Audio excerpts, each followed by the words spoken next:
এত প্রমাণ দেওয়ার পরও যদি আপনার এখনো পর্যন্ত মনে হয় না, এদিকে আসেন, এদিকে আসেন।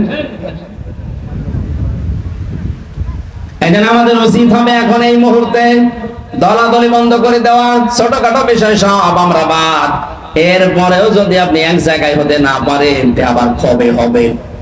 আবার যদি কোন নতুন জালেমে চেয়ারে বসে, কিয়ামতের আগে লাগাতে পারবেন না। আমাদের উচিত এখন সুযোগ, ছোটখাটো বিষয় সব বাদ। কে দাড়ি রাখে, কে দাড়ি রাখে না, কে জুব্বা গায়ে দেয়, কে দেয় না, এটা পরে করবেন, আগে জায়গাটা ঠিক করেন। এখানে থাকলে আপনি ইসলামের নিয়ম নীতি 100% মানতে পারবেন। আর এই জায়গাটা না থাকলে কয়েকদিন পরে আপনারও দাড়ি কাটা লাগতে পারে। এদেশে আড়ঙে অবস্থান নিয়েছিল না, আড়ঙে দাড়ি রাখা মানুষগুলোকে চাকরি দিত না। সামনে কিন্তু এরকম আসবে, আপনি চেষ্টা করবেন রাখার, কিন্তু পারবেন না। জায়গাগুলো সব জালেমের দখলে চলে যাবে।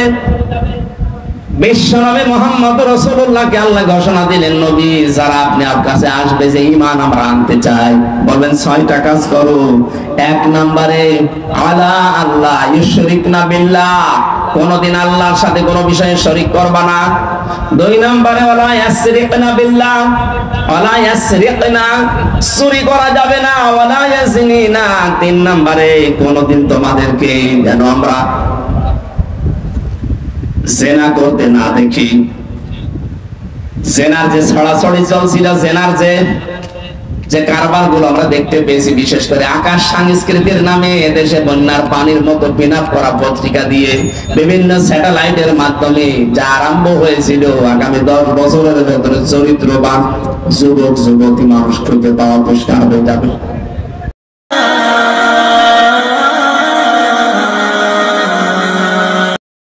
তরুণ ছাত্র সমাজের হৃদয়ের স্পন্দন, মুসলিম আলেম দ্বীন জনাব হাফেজ হযরত মাওলানা মুফতি আমির হামজা, হাফেজ হযরত মাওলানা মুফতি আমির হামজা। নারায়ে তাকবীর, নারায়ে তাকবীর। ঠিক আছে, আসসালামু আলাইকুম। ঠিক আছে, সব ঠিক আছে। একটু পিছিয়ে বসেন। ঠিক আছে, এই যে এই আচ্ছা, তাহলে দাও, পিছিয়ে দাও, পিছিয়ে দাও।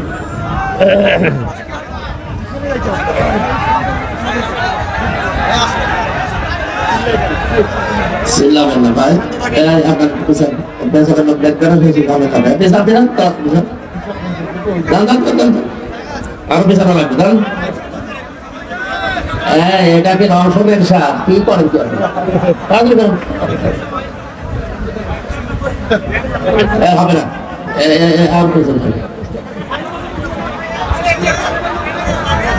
ঠিক আছে।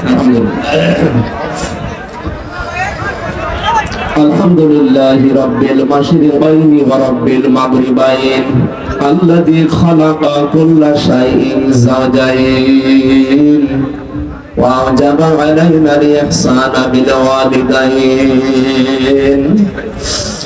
ونشهد أن لا إله إلا الله وحده لا شريك له وأشهد أن محمدا عبده ورسوله سيد الكونين صلى الله عليه وعلى آله وأصحابه وأتباعه أجمعين ليلا ونهارا في الطرفين فقد قال الله تعالى في كلامه المجيد وبرهانه التوحيد জবান খুলে পড়েন আউযু বিল্লাহি মিনাশ শাইতানির রাজীম বিসমিল্লাহির রহমানির রহিম ইয়া আইয়ুহান النبي إذا جاءك المؤمنات يبايعنك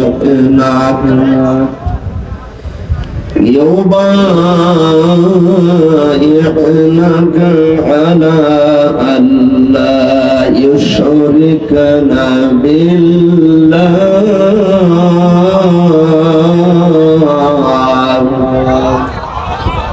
ولا أن لا يشركن بالله شيئا ولا يسرقن ولا يزنين ولا يقتلن أولادهن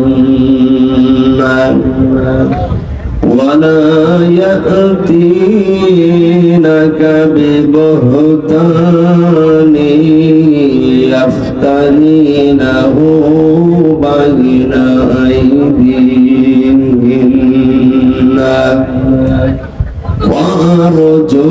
وأرجلهن ولا يعصينك في معروف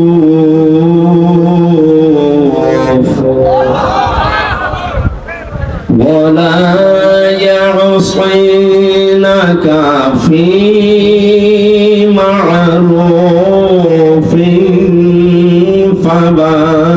فبايعهن واستغفر لهن الله إن الله غفور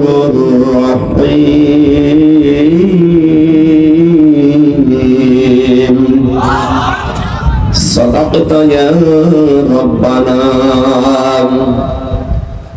عن أبي هريرة رضي الله تعالى عنه قال قال النبي صلى الله عليه وسلم من سلم المسلمون من لسانه ويده إلى آخر الحديث رواه ابن ماجه. إن الله وملائكته يصلون على النبي يا أيها الذين آمنوا صلوا عليه وسلموا تسليما. اللهم صل على سيدنا مولانا محمد وعلى آل سيدنا مولانا بلغ العلا بكماله كشف الدجى بجماله حسنت جميع خصاله صلوا عليه وآله. الحمد لله. রংপুর জেলা 15 নম্বর ওয়ার্ড মহানগর সত্রাপুর কেন্দ্রে ঈদগাহ ময়দানে সত্রাপুর দারুল হক হিফজ ও দাখিল মাদ্রাসার উদ্যোগে 8ম বাৎসরিক হাফেজে কোরআন তাদের মাথায় পাগড়ি এবং দস্তরবন্দি উপলক্ষে আজকের এই কোরআনে কারিমের অনুষ্ঠানের সম্মানিত সভাপতি বীর মুক্তিযোদ্ধা মনে হয় 71 না রিসেন্ট যারা 24-এর বীর মুক্তিযোদ্ধা বাংলার কৃতি সন্তান যাদের মাধ্যমে আমরা স্বাধীনতা পেয়েছিলাম কিন্তু ভোগ করতে পারি নাই। এখন আমরা স্বাধীন দেশে যেহেতু পরাধীন ছিলাম এখন আমরা স্বাধীন হয়েছি। স্বাধীনতা কাকে বলে এখন আমরা টের পাচ্ছি। সামনের একেবারে 100% ফল পেতে হলে আল্লাহর কোরআনে কারিমের বিধান লাগবে। অনেকের প্রশ্ন যে কোরআন যেখানে নেই সেখানে মানুষের স্বাধীনতা নেই। হ্যাঁ আছে, 100% নেই। আপনি পৃথিবীতে উন্নত রাষ্ট্র যাদেরকে আমরা মনে করি সিঙ্গাপুর, ওরা কোরআন আল্লাহর কিতাব বিশ্বাস করে না, কারণ ওখানে 100%-এর 95% অমুসলিম। আমি কয়েকদিন আগে ওখানে গিয়েছিলাম, আমার একটা আলোচনায় ওই জায়গায় আমি বলেছিলাম যে পৃথিবীতে ঘৃণিত আল্লাহর কাছে সবচাইতে বেশি ঘৃণিত তারা যে মানুষগুলো আল্লাহকে অস্বীকার করে। এর আরবিটা হচ্ছে কাফির, বাংলা অস্বীকারী। এই কথাটা এদেশ থেকে যারা এই 24-এর স্বাধীনতার পরে পালিয়েছে, এরা ওখানে অনেকে আশ্রয় নিয়েছে।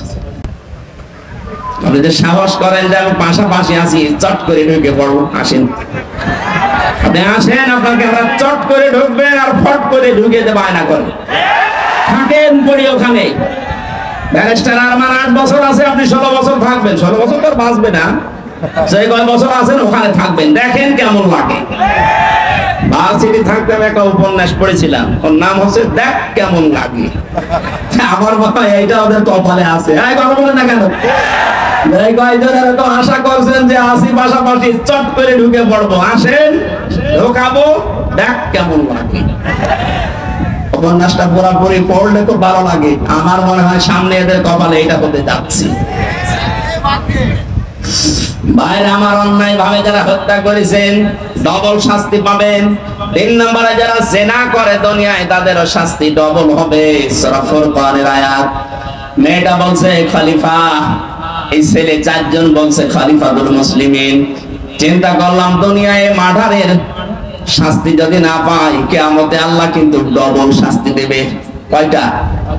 এজন্য দুনিয়ায় হয়ে যাক, আপনি যে বিচার আছে কোরআনের করে দেন, দুনিয়ায় শেষ, পরকালে যেন আল্লাহ এই বিষয়ের কোনো বিচার না করে আমাদেরকে মাফ করে দেয়। হযরত ওমর বললেন, তাই তো তোমরা তো দোষী, মেয়েটার তো দোষ নেই। মেয়েটাকে ডাক দিয়ে বললেন, তোমার দোষ এইটা যে তুমি 12 টুকরা করেছো লাশটা, আমার ঘরের বারান্দা রাখলে, অন্য কোথাও ফেলে দিলে না কেন? মেয়েটা কোরআনের হাফেজা, ডাক দিয়ে বলছে, খলিফাতুল মুসলিমিন, আমার সন্তানকে আমি গলা টিপে মেরে ফেলতে পারতাম। 12 টুকরা করেছিলাম, আমি বিভিন্ন জঙ্গলে পাহাড়ে ছিটিয়ে দিতে পারতাম, কিন্তু আপনার কাছে আমি কেন দিলাম? দিয়েছি এই কারণে, প্রথম কারণ আমার ছেলেটাকে আমি হত্যা করেছি। 1 নাম্বার কারণ হচ্ছে সে জারজ, তার তো বাবার ঠিক নেই। কয়টা বাবা? বলেন বলেন।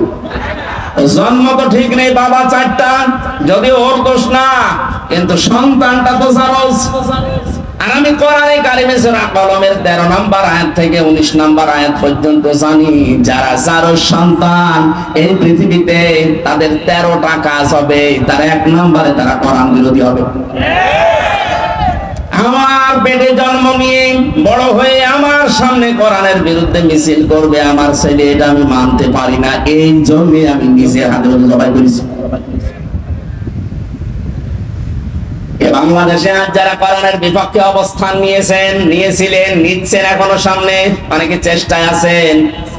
আজকে একজন বুদ্ধিজীবী নামে, বুদ্ধিজীবী কালাঙ্গ, আমি নাম নিলাম না, লোকটা বলেছে ধর্ম কোন রাষ্ট্রের ব্যাপার, কোন ব্যক্তির ব্যাপার না। এই শব্দটা তার বলা ঠিক হয়নি। সে যে তওবা না করে সেও মুশরিক। এখন বলছে না কেন? কোন মানুষের যদি ধর্মই না থাকে, ওরা উদাহরণ দেয় যে নিরপেক্ষ হওয়া লাগবে। পৃথিবীতে কোন নবী ধর্মের ব্যাপারে নিরপেক্ষ ছিলেন? আপনি একজনের নাম বলেন, বলেন। এই ধোঁকাটাও চলছে সামনে, হয়তো সামনে আসতে পারে। আগে থেকে সতর্ক করলাম, যারা এগুলো করছেন এগুলো কিন্তু একটা ধোঁকাবাজি। আমরা এক জালেমকে বিদায় দিয়ে কোন নতুন জালেমকে আর এই জায়গায় আমরা দেখতে চাই না। যারা আসবে তারা যারা ইনসাফ কায়েমকারী হয়। মেহেদী বলে, খলিফা আমি একটা করে 13টা কারণ বলতে পারি কেন আমি হত্যা করেছি। আমি এসেছি এই কারণে, আমি না আসলেও পারতাম। মেরে আমার সন্তানটাকে জবাই করে ফেলে যদি পাহাড়ে জঙ্গলে ছড়িয়ে ছিটিয়ে দিতাম, আপনিও ধরতে পারতেন না। আমি এসেছি এই কারণে, আমি যেহেতু হত্যা করেই ফেলেছি, আর হত্যার বিচার যদি দুনিয়ায় না হয়, কিয়ামতে আল্লাহ ডবল করবে। দয়া করে কোরআন দিয়ে আমার বিচারটা করে দেন, কিয়ামতে যেন আল্লাহ আমার ব্যাপারে আর কিছু না বলে। হযরত ওমর এই 5 জনের বিচার করলেন। আমার বোঝানোর বিষয় ছিল কোরআনে কারীম দেশে থাকার কারণে, কায়েম থাকার কারণে ওরা গুনাহ করেছিল, কিন্তু গুনাহ করার পরে কোরআনে কারীম তাদের ভেতরে অনুশোচনা অনুতপ্ত এমন ভাবে ধরিয়েছে, মরণের আগে তারা ঈমান নিয়ে বিদায় নিতে পেরেছে। এদেশে যদি কোরআন কায়েম হয়ে যায়, আপনার মদ খেতে মনে চাইবে না, বিড়ি খেতে মনে চাইবে না, ডাল পানি খেতে মনে চাইবে না, কারণ পরিবেশটাই হয়ে যাবে এরকম। ছোটখাটো গুনাহ যদি নফসের ধোঁকায় শয়তানের জালে পড়ে হয়েও যায়, কোরআন আপনাকে বাধ্য করবে অনুশোচনা করে, তাওবা করে জীবনের মতো ঈমান নিয়ে বিদায় নেওয়ার। বলেন আমিন। আল্লাহ, আমরা এইরকম একটা পরিবেশ চাচ্ছি, কথা বলেন ঠিক কিনা? আল্লাহ যেন আমাদের কোরআনের শ্রোতা হিসাবে মুনাফিকের কোন স্থান এখানে না দিয়ে 3 নাম্বার যেটা বলেছিলাম যে ঈমানদার, এই মানুষগুলোর যে বৈশিষ্ট্যগুলো আল্লাহ দিয়েছেন সূরা আনফালের 2, 3, 4 নাম্বার আয়াতে, আল্লাহ আমাদের ভরপুর করে আজ বাড়িতে নিয়ে যান। বলেন আমিন। দরুদ আর সালাম পাঠের মাধ্যমে আজকের তেলাওয়াতকৃত আয়াত সূরা মুমতাহিনা। কোন সূরা? মুমতাহিনা মানে পরীক্ষিতা নারী। 6 জনের নাম পেয়েছি আমি। এই পৃথিবীতে 6 জন নারীকে আল্লাহ পরীক্ষা করে তাদেরকে পরীক্ষিতা নারী হিসাবে খেতাব দিয়েছেন। তার ভেতরে হযরতে মরিয়ম একজন। তিনি সতীত্বের হেফাজত করেছিলেন। আজ যে সমস্ত মেয়েরা মডেল খুঁজে পান না যে আদর্শ কারে বানাবো, হযরতে মরিয়ম হবে আপনার জন্য আদর্শ। কথা বলেন। ওরা আদর্শ বানিয়েছে ঐশ্বরিয়াকে। আজকে ঐশ্বরিয়ার জীবনী দিয়েছে। ওই একজনকে খুশি করার জন্য রাতের বেলা কত টাকা কন্টাক্ট করে, কত টাকা ভাড়া পায়, আপনি তার জীবনী পড়ে দেখেন। এই যদি হয় আপনার আদর্শ, আর আপনি এটা দেখে দেখে মনে করেন এর মতো হব, হ্যাঁ ওর মতো হবে, দুনিয়ায় শেষ, আখিরাতে সারা জীবন জাহান্নামে পড়লাম। মেয়েরা যারা এসেছেন, আপনার আদর্শ হওয়া লাগবে 1 নম্বরে মরিয়ম। আপনার চরিত্রকে, সতীত্বকে আপনি হেফাজত করে রাখবেন। আমরা আগে তাফসীরে প্রবেশ করি, এরপরে সামনে যাব ইনশাআল্লাহ। ফাউযু বিল্লাহি মিনাশ শাইতানির রাজীম। বিসমিল্লাহির রাহমানির রহিম।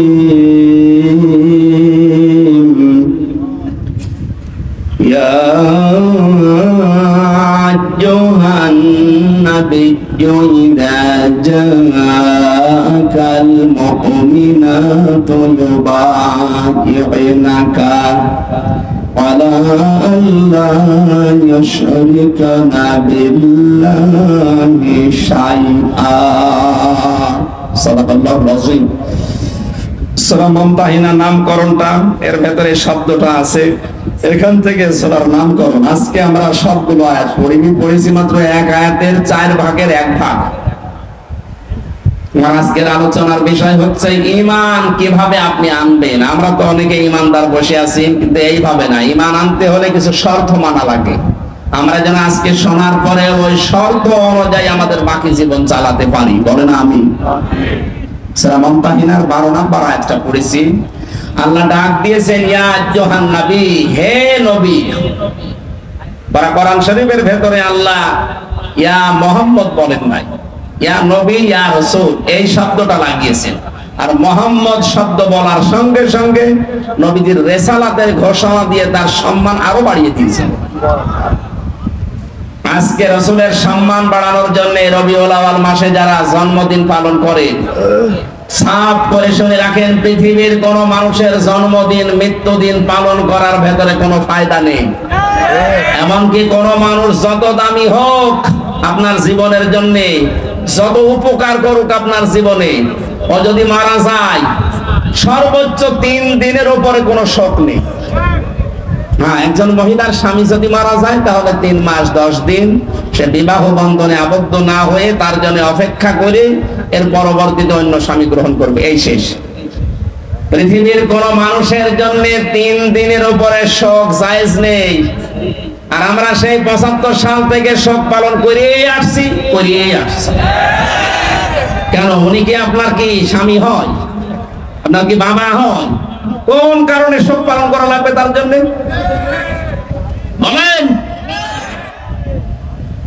আপনি কি তাকে ইসলামের ঊর্ধ্বে মনে করেন? ওই যে আমি বললাম না যে ঈমান ভাঙে যায় 10টা কারণে, তার 10 নম্বর কারণে পৃথিবীর কাউকে যদি কেউ ইসলামের ঊর্ধ্বে মনে করে তার ঈমান ভেঙে যায়। এই কারণেই তো আপনি এটা করেন, প্রতি বছরে বছরে জন্মদিন মৃত্যুদিন পালন করেন, তাকে মনে করেন ইসলামের ঊর্ধ্বে। ইসলামে জায়েজ নেই, আপনি পেলেন কোথায়?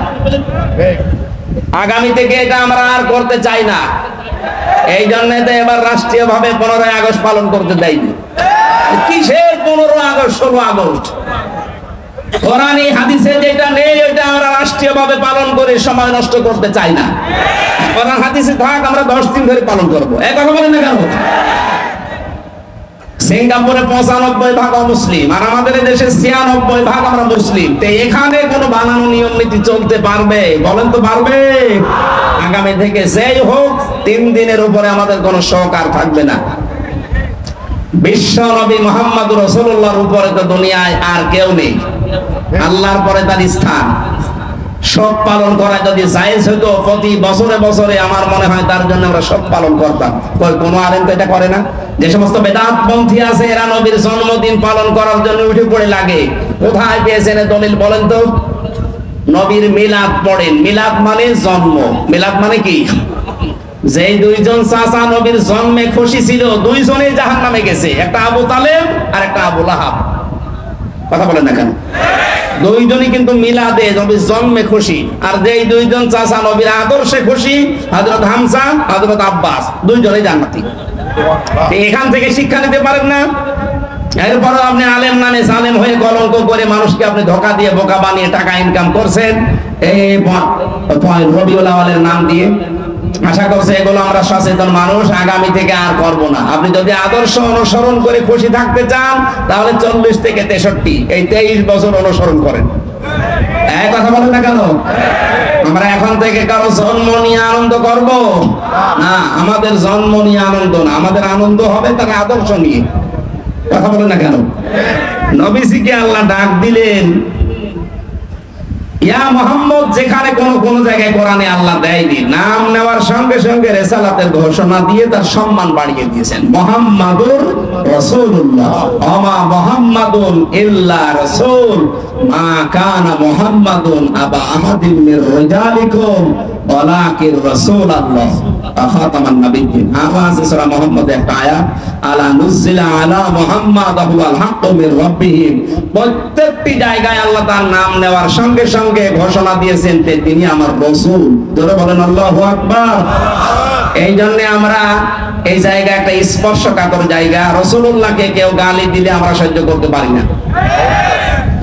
কুষ্টিয়াতে গত 2 দিন আগে একজন বুঝে হোক না বুঝে হোক গালি দিয়েছে। এখানে কোনো ছাড় নেই, আপনি বুঝে দেন আর না বুঝে দেন আপনি অপরাধী। কুষ্টিয়া ফুঁসে উঠেছে, সারা দেশ এখন ফুঁসতেছে।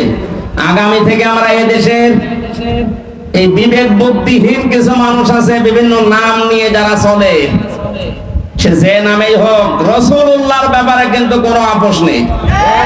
বিশ্ব নবীকে অপমান করার চেষ্টা করলে, গালিগালাজ করলে, যা করা লাগে এই দেশের মানুষ কিন্তু তাই করবে। এজন্য সাবধান হয়ে থাকবেন এই বিষয়ে। অন্তত আপনি আমারে গালি দেন, অসুবিধা নেই, কিন্তু রাসূলুল্লাহকে গালি দিতে পারবেন না। আমাদের জীবনের চাইতেও তিনি আমাদের কাছে দামি। কথা বলেন ঠিক কিনা? আল্লাহ এই মহব্বতের কারণে যেন আমাদেরকে মাফ করে দেন। আমি এখানে একটা তথ্য বলবো। এই যারা মহব্বত করে আল্লাহর রাসূলকে এই কথা বলে শেষ করে দেন, তাদের জন্য খুব শিক্ষা আছে এখানে। আপনি শুনেছেন আয়াতটা, দেখেন এইভাবে নেই, কুল ইন কুনতুম তুহিব্বুনাল্লাহা ফাত্তাবিউনি ইউহিব্বুকুমুল্লাহ ওয়া ইয়াগফির লাকুম যুনুবাকুম আল্লাহু গফুরুর রহিম। সূরা আলে ইমরানের 31 নম্বর আয়াত। আল্লাহ পাক বলেন, নবী আপনি বলুন, তোমরা যারা বলো আল্লাহ তোমাকে ভালোবাসি, এই দাবি যারা করো তাদেরকে বলছি এই দাবি করার দরকার নেই। যদি দাবি সত্যে প্রমাণ দিতে চাও, ফাত্তাবিউনি, আমি রাসূলের অনুসরণ করো। এখানে যে তাবউন শব্দটা আছে, তাবাইন, যত অভিধান আছে আরবিতে দেখবেন তাবউন মানে দেখে দেখে চলা।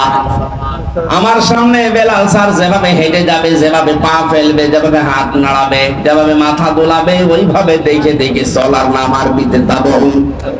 তাহলে রাসূলুল্লাহকে কি অনুসরণ করা লাগবে, ইত্তেবা করা লাগবে তাকে দেখে দেখে? প্রশ্ন আসতে পারে উনি তো আমার সামনে নেই। হ্যাঁ, উনি সামনে, ওনার আদর্শ পড়ে আছে আমাদের সামনে।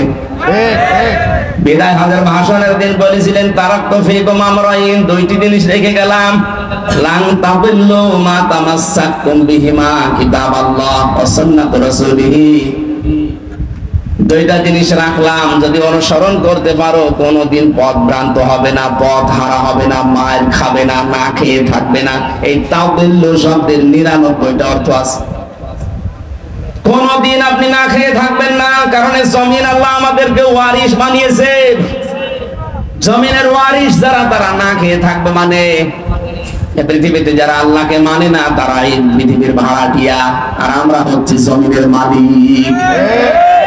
মালিক কোনদিন না খেয়ে থাকতে পারে না। আমরা যেহেতু অনুসরণটা ওইভাবে করতে পারছি না, কিভাবে?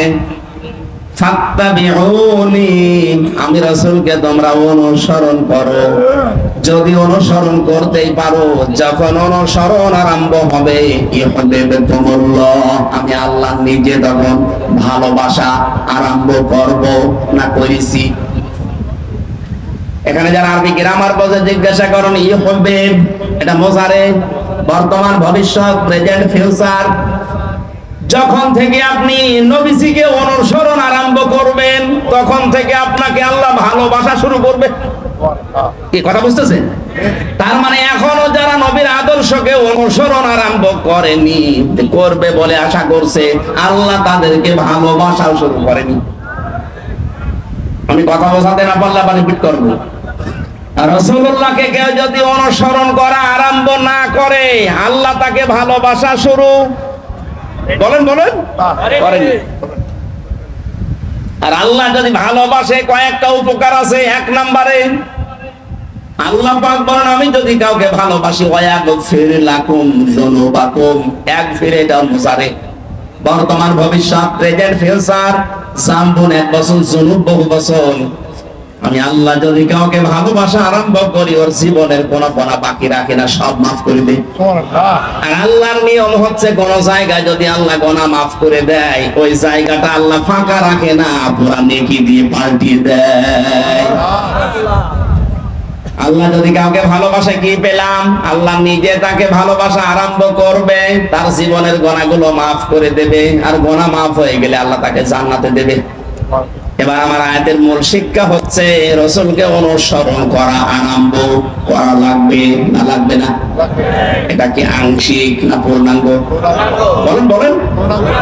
আজ যারা আংশিক অনুসরণ করেন, তারা কিন্তু এখনো আল্লাহর ভালোবাসা পাওয়া শুরু করেননি। আংশিক অনুসরণ মানে হয়তো দাঁড়িয়ে আছে রাসূলের মতো, জুব্বা গায়ে দেন, খাবারের পরে মিষ্টি খান, রাসূলের মতো সালাত আদায় করেন, সিয়াম পালন করেন, হজ করেন রাসূলের মতো দেখে দেখে। কিন্তু বিশ্ব নবী যে 10 বছর রাষ্ট্র চালিয়েছিলেন, এইটাকে আপনি রাজনীতি মনে করেন? কথা বলেন না কেন? অনুসরণ কি আপনার আংশিক না পূর্ণাঙ্গ? আংশিক অনুসরণ করলে আল্লাহ আপনাকে ভালোবাসা শুরু করবে। কোন জায়গায় আছে কোরআনে দেখান। এই জন্যই তো বারবার বলছি, রাসূলুল্লাহকে আজ থেকে অনুসরণ করা লাগবে পূর্ণাঙ্গ। রান্নাঘর থেকে শুরু করে আন্তর্জাতিক জীবন পর্যন্ত, পা থেকে শুরু করে মাথা পর্যন্ত, প্রতিটি জায়গায় আমার অনুসরণীয় একজন, তিনি মুহাম্মদুর রাসূলুল্লাহ। আমি যখন পুরা এই সিদ্ধান্ত নিয়ে শুরু করব অনুসরণ, যে দুনিয়া আমি কাউকে দেখে চুল কাটবো না, আমার চুল কাটার স্টাইল হবে মেসি। বলেন আমার চুল কাটার স্টাইল হবে এই যে ঋত্বিক, শাহরুখ খান। কে রংপুরে কত দোকান আছে সেলুনের, একটা দোকানে আপনি লেখা দেখাতে পারেন যে এখানে সুন্নাত অনুযায়ী চুল কাটা হয়। ওখানে লেখা আছে এখানে শাহরুখ কাট দেওয়া হয়, এখানে অজয় কাট দেওয়া হয়। আবার ওদের ছবি টাঙিয়ে রাখে কোন কাট চান। তাহলে এখন আমাদের কি অনুসরণ হওয়া লাগবে? মাথার এই চুল থেকে শুরু করে পা পর্যন্ত। অনেকে দাড়ি রাখে, কিন্তু এমন স্টাইল, এটা স্টাইল হবে, সুন্নাত হবে না। রাসূলের সুন্নাত এক মুষ্টি পরিমাণে দাড়ি রাখতে হবে, এরপরে যদি কেটে ফেলেন অসুবিধা নেই। এই কথা বুঝতেছেন? যদিও এই মাসলাটা নিয়ে মতভেদ আছে আলেমদের ভেতরে, তবে এক মুষ্টি রাখবেন আপনি। আমি ওই মতভেদপূর্ণ বিতর্কে গেলাম না। দাড়ি আপনার রসুলের মতো হয় না, মাথার চুল রসুলের মতো হয় না। মোষ যে রাখার সিস্টেম, আল্লাহর নবী বলেন খালিফুল মুশরিকিনা আও ফুল্লুহা ওয়াকফুশ শারিব, মুশরিকদের বিপরীত করবা, দাড়িকে লম্বা করে দিবা আর মোষকে খাটো করবা। আজ রবীন্দ্রনাথ ঠাকুরের এই জাতীয় সঙ্গীত নিয়ে কয়েকদিন যা আরম্ভ হয়েছিল, আমার যে 7টা কারণ সামনে এসেছিল তার ভেতরে এইটা একটা, এই মুশরিক লোকটা তার দাড়ি আর মোষ সমান সমান করে রাখতো। কথা বলবে কেন? রাসূলের প্রথম জিনিসটাই সে মানে নাই। সে যদি মোষ খাটো করে দাড়ি লম্বা করতো তাও মুসলমানদের ভেতরে একটা কিছু আসতো। দ্বিতীয় নম্বর, ও যখন এটা লিখেছে তখন কিন্তু বাংলাদেশ হয়নি। কথা বলে না কেন? তাহলে এই দেশের জন্য ওটা লেখে নাই। আমাদের একটা আবেগের জায়গা, সুতরাং জাতীয় সঙ্গীত যদি লিখতেই হয় দেশ নিয়ে লেখা লাগবে। এই কথা বলে না কেন? দেশ ভাগ হওয়ার পরে যেটা লেখা হয়েছে, আপনি তাকান মহিব খানের ইঞ্চি ইঞ্চি মাটি সোনার চাইতে খাঁটি, আপনি এইটা জাতীয় সঙ্গীত মানান? হ্যাঁ, কথা বলে না কেন? কারণ এটা আমার ছেলে মেয়েরা যখন পড়বে তখন যেন দেশের প্রতি ভালোবাসা জন্মায়, মানবতার প্রতি ভালোবাসা জন্মায়। সর্বোচ্চ ওর ভেতরে ইসলামের কিছু কথা দেওয়া আছে। আমরা সে মুসলমান, মুসলিমদের এই কথাগুলো আমাদের অন্তরে বাজবে। আর এই মুশরিকের কথা, যে আল্লাহকে বিশ্বাস করতো না, আল্লাহর সাথে শিরিক করতো, রাসূলের কোনো নিয়ম নীতি তার ভেতরে আমরা পাই না, এই মানুষটার জীবনী নিয়ে, মানুষটার কথা নিয়ে আলোচনা হবে। ঢাকা বিশ্ববিদ্যালয়ে আগামী থেকে যদি কোনো আলোচনা অনুষ্ঠান হয়, স্যার সলিমুল্লাহ খান যিনি জমি দিয়েছিলেন তার নামে হওয়া লাগবে। কথা বলেন না কেন? এত উপকার করলেন শত শত বিঘা জমি দিয়ে, তার নামে কোনো কিছু হয় না। কোথা থেকে কোন ভেনদেশি সকল উড়ে এসে জুড়ে বসে কি বলে গেল, তার নামে আপনি অনুষ্ঠান করবেন। বাংলার টাকা দিয়ে আগামীতে মুশরিকের জন্য কোনো অনুষ্ঠান হবে না। অনুষ্ঠান যদি হতে হয়, যিনি জমি দিয়েছিলেন তার জীবনী থেকে কিছু করেন। এই কথা বলেন না কেন? কোরআন পড়েন, হাদিস পড়েন, মানুষকে জানান, তার জন্য দোয়া করেন আল্লাহ যেন তাকে মাফ করে দেয়। এরপরে যত নিচে নামছি আমরা কোন জায়গায় রাসূলের আদর্শ পাচ্ছি না। বিশ্ব নবী তার স্ত্রীদের সাথে যে আদর্শ দেখিয়েছেন ওইটা আপনার ভেতরে নেই। উনি তার বন্ধুদের সাথে যেটা দেখালেন সেটা আপনার নেই। কোন জায়গায় যদি আদর্শ সেট করতে না পারেন, বিশ্বাস করতে পারেন আল্লাহ আপনাকে এখনো ভালোবাসা আরম্ভ করেনি। আয়াতটা পড়ার পরে আমার মনে হয় দেশে হাজারো আলেম, হাজারো পীর এখনো আল্লাহর ভালোবাসায় পাওয়া আরম্ভ করেনি। কারণ যেই পীর শুধু জিকিরকে ইবাদত মনে করে রাসূলের তরিকা, কিন্তু এদেশ যে কোরআন দিয়ে চালাতে হবে এটাকে যারা রাজনীতি দুনিয়ার কাজ মনে করে আরো মানুষকে ধোঁকা দিয়ে বোকা বানিয়ে রাখে, এটা পীর বলেন। এরকম পীর দেশে নেই। 48,000 পীর, অধিকাংশ গুলোই দেখবেন কিছু কিছু ইবাদতকে ইসলাম মনে করে পালন করছেন, আর বাকি মেজো হাজারো হাজারো ইবাদত করে দুনিয়ার কাজ করে ছেড়ে দিচ্ছে, অথচ ওইগুলো রাসূলের আদর্শ। বিশ্ব নবী জানিয়েছেন তোমরা সবাই ঐক্যবদ্ধ হবা, এটা কোরআনে কারীমের নির্দেশ। ওয়াতাসিমু বিহাবলিল্লাহি জামিআ ওয়া লা তাফাররাকু, সবাই মিলে একভাবে আল্লাহর রজ্জুকে আঁকড়িয়ে ধরবা, এ বিষয়ে কোনো মতপার্থক্য করবা না। অথচ বাংলাদেশে এখন একটা মেজর সমস্যা হয়ে দাঁড়িয়েছে। গত 3 দিন আগের রিপোর্ট একটা পেয়েছিলাম, এই দেশের 100 জনের 14 জন মানুষ এখনো পর্যন্ত পালিয়ে যাওয়া ওই জালেমকে সাপোর্ট করে। 100 জনের 28 জন মানুষ এই দেশে অনেকে থালা জোর করে থালা নেওয়ার ধান্দায় আছে। থালা দিন, তাড়াতাড়ি থালা দিন। কি করবেন থালা নিয়ে? আবার খাওয়া আরম্ভ করবেন। সুখের বিষয়, আনন্দের বিষয়, 100 জনের 58 জন মানুষের তালিকা আমরা পেয়েছি। 100 জনের 58 জন চাচ্ছে এদেশে আল্লাহর বিধান কায়েম হোক। 14 আর 28 বাদ গেলে 58 থাকে। দিন যাচ্ছে, বাড়তেছে। গত কয়েকদিন আগে আমি 10 জন মুসলমান বানিয়েছি এই দিনাজপুরে, তার আগে 2 জন চুয়াডাঙ্গা, এর আগে গাইবান্ধায়। মানুষ যেভাবে দলে দলে পালে পালে ইসলামে আসতেছে, অমুসলিমরা, মুসলমানরা যারা ছোটখাটো জালেম ছিল তারা অনেকেই পরিবর্তন হয়ে যাচ্ছে।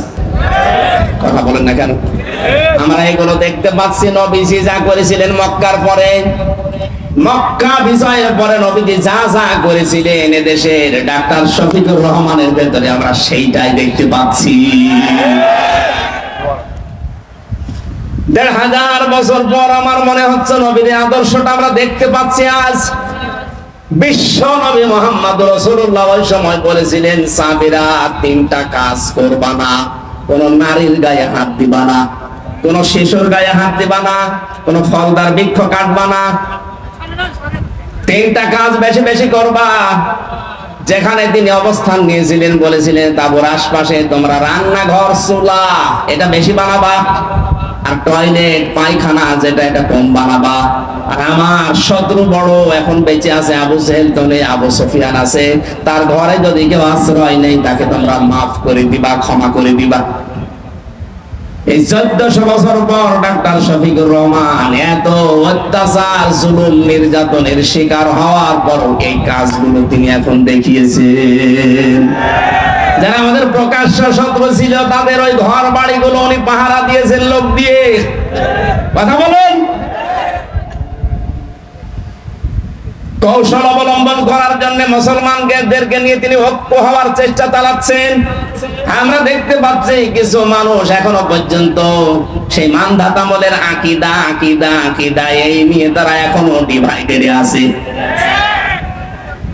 মুফতি জসিমউদ্দিন রহমানী মাদ্দাজিল্লুহুল আলী কয়েকদিন আগে জেল থেকে বের হয়ে উনি জানিয়েছেন, এই দেশে মুসলমান যেন এক হতে না পারে এর পেছনে সবচাইতে জঘন্যতম ভূমিকা পালন করছে একজন পীর। জাতি কিন্তু বুঝে ফেলেছে, যারা ফরিদউদ্দিন মাসুদের মতো মানুষকে তালয় বানিয়েছেন। কথা বলে না কেন? আপনি আর তালয় বানানোর লোক পাননি দেশে। এর মানে একটা কলঙ্কিত মানুষ মুফতি আমিনী সাহেবের জামাই মাওলানা শাখাওয়াতুদ্দিন রাজি আমার সাথে 3 বছর চলেছিল বেচারা।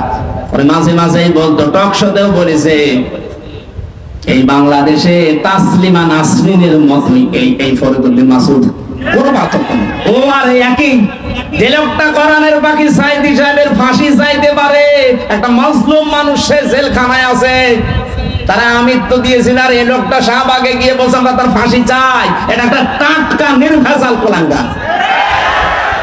আলেম নাম নিয়েছে, ওর নাম নাকি বুজুর্গ আল্লামা, কত কিছু দিয়েছে। ওর নামে বুজুর্গ দিলে আল্লাহর আরশ কাঁপবে। ওর নাম বেজিরগু। কথা বলে না কেন? যে কয়টা 5-8 গোলাম ছিল যারা মাজলুমের বিপক্ষে অবস্থান নিয়েছিল, পক্ষে না গিয়ে জালেমদের পা শুধু চেটেছে। যারা কওমি জননী নাম দিতে পারে জালেমকে, একটাকেও যেন বিচার ছাড়া আর বাঁচতে না দেওয়া হয়। প্রত্যেকের বিচার আমরা দেখতে চাই। কথা বলেন। ওই যে মাইজ ভান্ডারী নসিবুল বসর, ও শয়তান সেদিন ভিডিও পাঠিয়েছে যে আমি যা করেছি জামাতের বিরুদ্ধে, শিবিরের বিরুদ্ধে, বিএনপির বিরুদ্ধে, এরা আমারে ছাড়বে না, জীবনও আপনাকে ছাড়া হবে না। আপনি সবচাইতে বড় মারাত্মক ভুল করেছেন কোরআনের পাখির বিরুদ্ধে মামলা দিয়ে, তাও মিথ্যা মামলা। যারা সাক্ষী দিতে যায় তাদের সাক্ষী পর্যন্ত গায়েব হয়ে যায়। ও নিজে যখন স্বীকার করছে যে আমি করেছি, আমারে ছাড়বে না, না আমরা ছাড়তেও চাই না, দৃষ্টান্তমূলক শাস্তি চাই এই মাইজ ভান্ডারীর। কথা বলেন।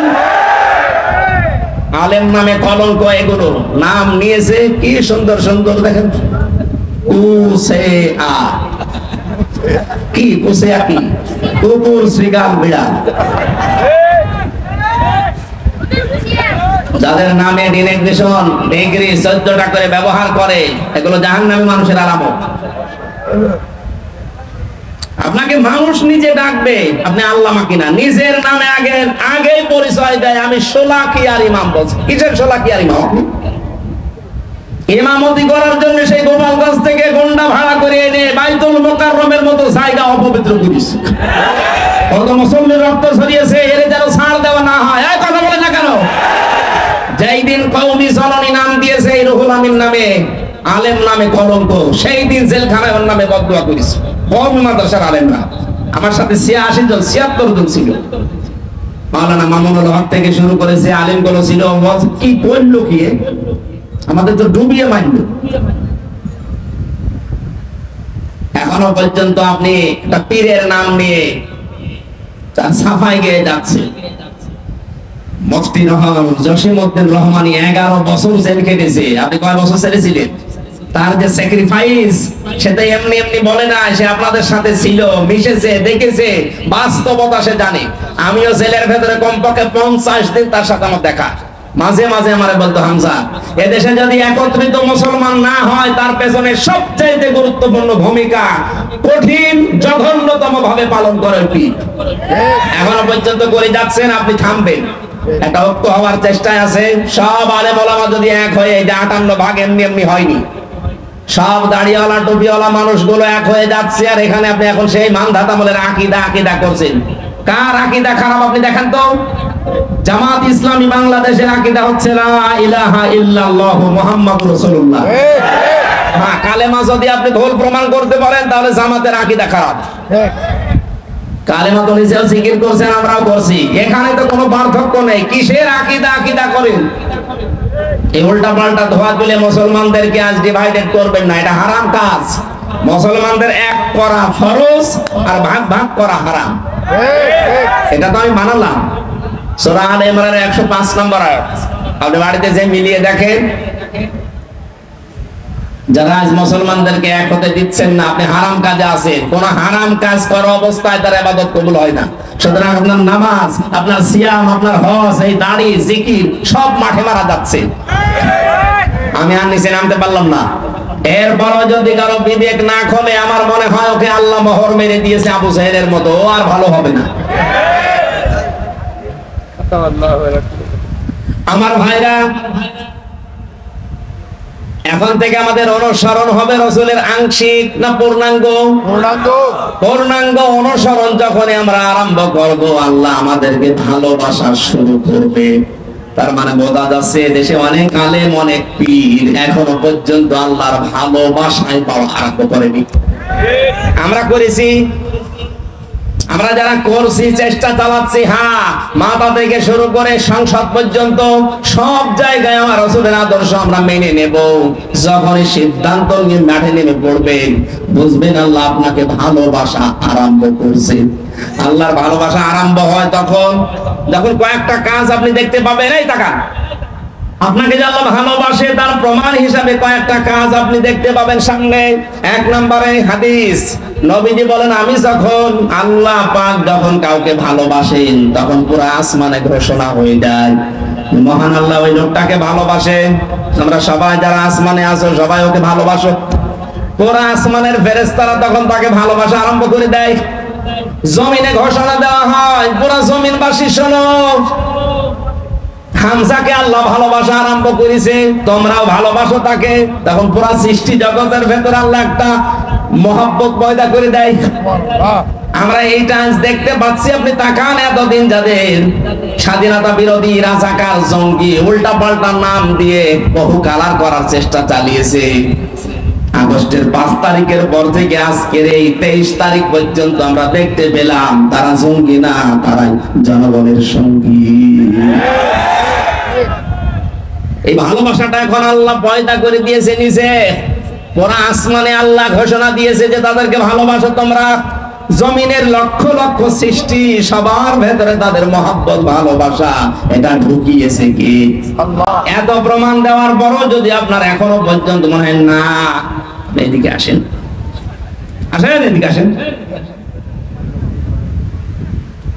এই জন্য আমাদের উচিত হবে এখন এই মুহূর্তে দলাদলি বন্ধ করে দেওয়া। ছোটখাটো বিষয় সব আমরা বাদ। এরপরেও যদি আপনি এক জায়গায় হতে না পারেন, আবার কবে হবে? আবার যদি কোন নতুন জালেমে চেয়ারে বসে, কিয়ামতের আগে লাগাতে পারবেন না। আমাদের উচিত এখন সুযোগ, ছোটখাটো বিষয় সব বাদ। কে দাড়ি রাখে, কে দাড়ি রাখে না, কে জুব্বা গায়ে দেয়, কে দেয় না, এটা পরে করবেন। আগে জায়গাটা ঠিক করেন। এখানে থাকলে আপনি ইসলামের নিয়ম নীতি 100 ভাগ মানতে পারবেন। আর এই জায়গাটা না থাকলে কয়েকদিন পরে আপনারও দাড়ি কাটা লাগতে পারে। এদেশে আড়ঙে অবস্থান নিয়েছিল না, আড়ঙে দাড়ি রাখা মানুষগুলোকে চাকরি দিত না। সামনে কিন্তু এরকম আসবে, আপনি চেষ্টা করবেন রাখার, কিন্তু পারবেন না। জায়গাগুলো সব জালেমের দখলে চলে যাবে। বিশ্বনবী মুহাম্মদ রাসূলুল্লাহকে আল্লাহ ঘোষণা দিলেন, নবী যারা আপনি আপনার কাছে আসবে যে ঈমান আমরা আনতে চাই, বলবেন 6টা কাজ করো। 1 নম্বরে আলা আল্লাহ ইউশরিকনা বিল্লাহ, কোনদিন আল্লাহর সাথে কোনো বিষয়ে শরীক করবা না। 2 নম্বরে ওয়ালা ইয়াসরিকনা বিল্লাহ, ওয়ালা ইয়াসরিকনা, চুরি করা যাবে না। ওয়ালা ইয়াজনিনা, 3 নম্বরে কোনদিন তোমাদেরকে যেন আমরা জেনা করতে না দেখি।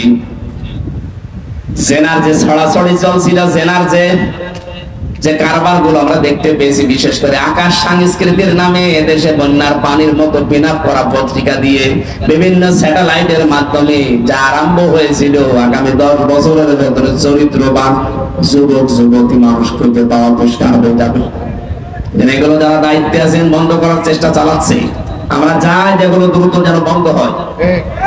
এরপরে আল্লাহ দিয়েছিলেন এক একটা শব্দের ভেতরে লক্ষ লক্ষ কথা। আমি তাফসিরে পড়েছি, নোটও করেছিলাম, শুধু গা ঘেমে যাচ্ছে আর রাত অধিক হয়ে গেছে, যার খুব সামারাইজ করে বলছি। রব্বুল আলামিন বলেন ওয়ালা ইয়াকতুলনা আওলাদাহুন্না, সন্তান হত্যা করা যাবে না।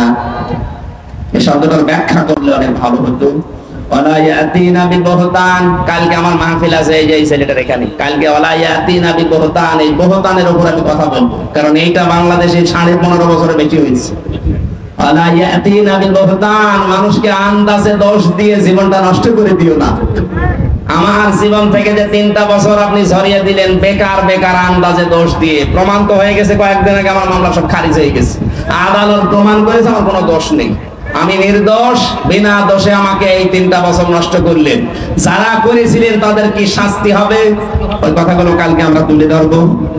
এরপরে আল্লাহ দিয়েছেন ওয়ালা ইয়াসিনা ওয়ালা ইয়াসিনাকা ফি মারুফিন ফাবাইহুন্না, ভালো কাজে কোনদিন যারা দায়িত্বে আছে এই মানুষগুলোর অবাধ্য হবা না।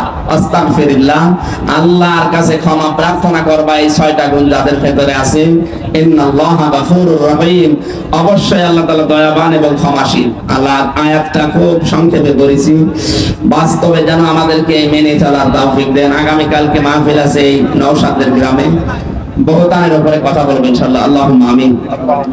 লা ইলাহা ইল্লা আনতা সুবহানাক ইন্নী কুনতু মিনাজ জালিমিন। রাব্বানা যালামনা আনফুসানা ওয়া ইল্লাম তাগফির লানা ওয়া তারহামনা লানাকুনান্না মিনাল খাসিরিন। আল্লাহ তাআলা রংপুর শহরের দিকে তাকাও, হাজার হাজার বান্দা বান্দি, রাত 12টা বেজে গেছে। তাহাজ্জুদের এই সময় পর্যন্ত যারা কোরআনের কথাগুলো শুনছিল এদেরকে তুমি অমরের মতো হেদায়েত দিয়ে দাও। আজকের আলোচনা সওয়াবগুলো তুমি নবীজির রওজায় পৌঁছিয়ে দাও। যত মানুষ আমরা কোরআনের কথা শুনেছি, বোঝার চেষ্টা চালিয়েছি, আমাদের জীবনে তুমি প্র্যাকটিক্যাল লাইফে এগুলো সেট করে দাও। মাহফিলের সম্মানিত সভাপতি, বাংলার কৃতি সন্তান, বীর মুক্তিযোদ্ধা আলহাজ আব্দুল জলিলকে কবুল করো। আল্লাহ আমাদের শ্রদ্ধাভাজন স্যার আলহাজ মাহবুবুর রহমান বেলাল স্যারকে কবুল করে নাও। তার জীবনের ভালো কাজগুলো মঞ্জুর করো। মানুষ হিসাবে অন্যায় যেগুলো করেছে আল্লাহ মাফ করে দাও। যত অতিথি এসেছে কোরআনের এই অনুষ্ঠানে, কোরআনের ইজ্জতে ক্ষমা করে দাও। মা বোনেরা পর্দার আড়ালে বসে আছে, এদেরকে মরিয়মের মতো খাদিজার মতো বানিয়ে দাও। আল্লাহ তাআলা বড় স্বপ্ন তোমাকে বারবার বলি, এ দেশটা কোরআন দিয়ে চলছে, এরকম একটা ব্যবস্থা এনে দাও। আমরা যেন মরণের আগে হলেও দেখতে পারি এ দেশটা তোমার কালাম দিয়ে পরিপূর্ণ ভাবে চলছে। আশপাশে যে প্রতিবেশী গুলো দিয়েছে অধিকাংশ গুলো তো তোমার বিরুদ্ধে, আইলে প্রতিবেশী গুলোকে তুমি ভালো বানিয়ে দাও। রব্বুল আলামিন, তখন কার ডাক চলে আসে জানি না। মরণের আগে একটা বিষয় বারবার তোমাকে বলছি, এই দেশে চেয়ারে কোন জালেম যেন কিয়ামতের আগে বসতে না পারে। যারা শহীদ হয়েছে আল্লাহ 24 সালে তাদেরকে শাহাদাতের মর্যাদা দিয়ে জান্নাত দিয়ে দাও। যারা পঙ্গুত্ব বরণ করে অন্ধ হয়ে শরীরে বিভিন্ন অঙ্গ প্রত্যঙ্গ হারিয়ে যারা হাসপাতালের বেডে আছে আল্লাহ শেফায়ে কামেলা যারা নসিব করো। এলাকায় মাটির নিচে যত মানুষ ঘুমিয়ে আছে এদেরকে ক্ষমা করে দাও। আগামীতে এই অনুষ্ঠানটা কোরআনের জন্য আরো বিশাল আকারে মঞ্জুর করো আল্লাহ। যত আলেম এসেছে আলেমদেরকে আলেম হিসাবে মঞ্জুর করো। মুক্ত জীবনে যখন ফিরিয়ে দিয়েছে আল্লাহ আমার কণ্ঠটা তুমি ফিরিয়ে দাও। শরীরে মারাত্মক অসুখ আল্লাহ আমার ভালোই হচ্ছে না, স্বাভাবিক হতে পারছি না। 3টা বছর ওরা আমার সাথে যা করেছে তুমি তো দেখেছো আল্লাহ। আমি তোমার কাছে আমার শরীরের জন্য শেফায়ে কামেলা আজেলা চাই, আমাকে নসিব করো। যেই দিন তুমি আমাদের কাছে আজরাইল পাঠাবে ওই দিন যেন মুখ দিয়ে বের হয়ে যায় লা ইলাহা ইল্লাল্লাহু মুহাম্মাদুর রাসূলুল্লাহ। এই যে মিডিয়া আজকে যেভাবে আছে না, এরকম বাঁশ বেঁধে দেবেন ওনারা এই ফাঁকা